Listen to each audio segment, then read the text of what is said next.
Les unités de traduction. Une unité de traduction est une unité de sens. Ce sont des mots inséparables qui vont prendre un sens particulier dans le contexte de la phrase. Il ne faut pas traduire ces unités de façon linéaire, mais il faudra les traduire en un seul bloc et nous allons voir quelques exemples. On pourra avoir des séries nom plus nom ou adjectif par exemple. Avec une bande, on a une unité lexicale. Quand elle est associée à un deuxième mot, un nom ou un adjectif, elle pourra prendre parfois un nouveau sens, comme par exemple avec bande-annonce, qui correspond à quelque chose de particulier. La bande-annonce, c'est le petit film de 2-3 minutes que l'on voit à la télévision ou au cinéma en publicité à un film qui va sortir dans les salles quelques semaines plus tard. Dans l'image de gauche, vous voyez Astérix, qui est une bande dessinée. Et là, ça devient une seule unité lexicale. Même chose plus bas avec hôtel. Un hôtel en ville, 2 unités. Ce sera littéralement un hôtel où on peut dormir. Par contre, l'hôtel de ville est une expression qu'on trouvera en France et au Québec. Vous avez l'hôtel de ville de Montréal en photo. Et là, ça correspond au bâtiment qui accueille les différentes administrations d'une municipalité. Des séries nom plus nom. À gauche, vous avez un poisson en plastique qui est muni de crochets et on appelle ça un appât. Ça va servir à attraper les poissons quand on va à la pêche. La deuxième unité, ici, c'est le gain. Bon, le gain, c'est le profit.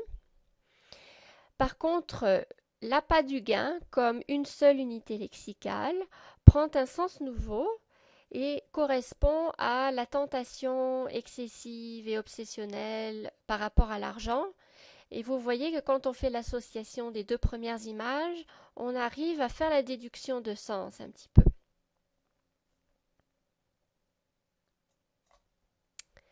Des séries adjectifs plus nom.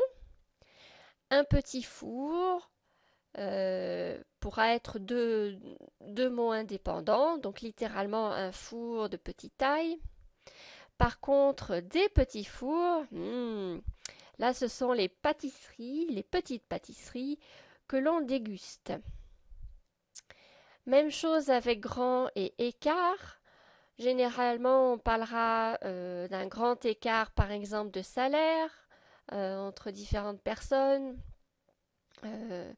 ou différentes catégories, les hommes et les femmes, par exemple.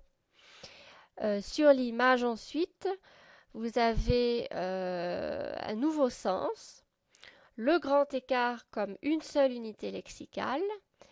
Là, ça correspond à ce que fait la danseuse, c'est-à-dire cette position des jambes très particulière où il faut être particulièrement souple et flexible.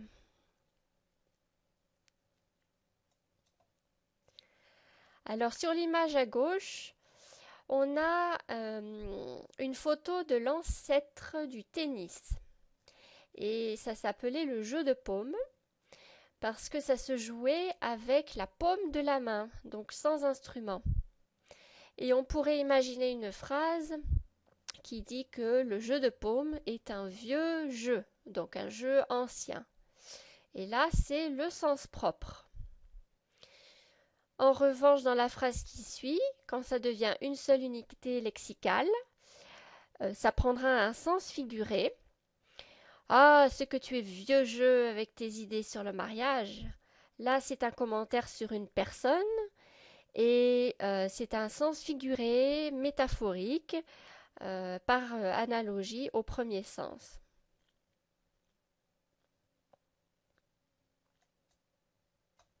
Même chose avec bouche et fine, littéralement au sens propre. Une bouche fine est une bouche qui n'est pas grosse, qui n'est pas épaisse. Donc c'est un commentaire sur son aspect physique.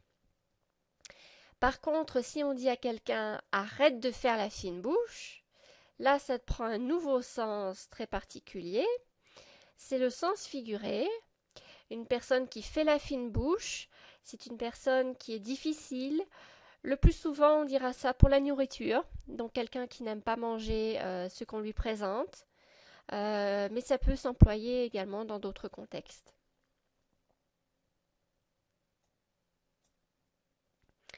Finalement, il faut noter que les unités lexicales sont parfois très visibles avec la présence des tirets. Vous voyez pour les Pays-Bas, là c'est très clair que ça forme une seule unité. Ensuite, avec pot et vin, ce sont deux mots qui peuvent avoir leur sens propre et distinct. Un pot peut être un pot de fleurs, par exemple. Par contre, quand c'est en association avec les tirets au milieu, un pot de vin, là ça prend un sens très différent, c'est le sens figuré et c'est une forme de corruption. Autrefois, le pot de vin faisait référence à un pourboire que l'on donnait à quelqu'un en échange d'une faveur, mais au fil du temps, c'est devenu une expression péjorative. Et on aura le même phénomène avec pied et terre, par exemple. Un pied posé à terre sera littéralement posé au sol. En revanche, si quelqu'un vous dit qu'il a un pied-à-terre en Colombie-Britannique, par exemple, ça correspondra à un studio ou un appartement qu'il utilise occasionnellement.